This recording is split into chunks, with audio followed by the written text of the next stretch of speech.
Wapangaji wa zamani wa eneo la Buxton jijini Mombasa waliungana na seneta maalum Miraj Abdullahi kuunga mkono uamuzi wa waziri wa ardhi na makazi Alice Wahome wa kutenga nyumba 336 katika eneo la Buxton awamu ya pili. Tarehe 16 mwezi huu mtaweza kupata majibu yote kamili. Nimeweza kuitisha kikao kupitia mwenyekiti wa kamati yetu ya barabara na nyumba pale Seneti. Tutaweza kuja hapa Mombasa pamoja na wizara ya nyumba, waziri wake, PS, mwekezaji na sisi kama kamati pamoja na wananchi waliokuwa wakiishi Buxton. Mkutano huu unaweza kufanyika pale GTI.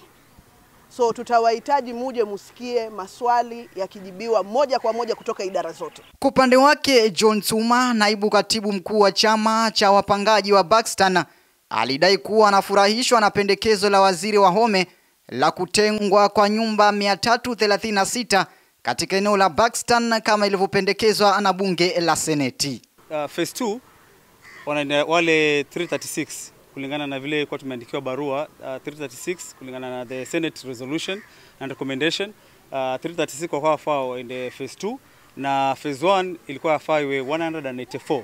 So 184 kwa wafao inge pale Buxton.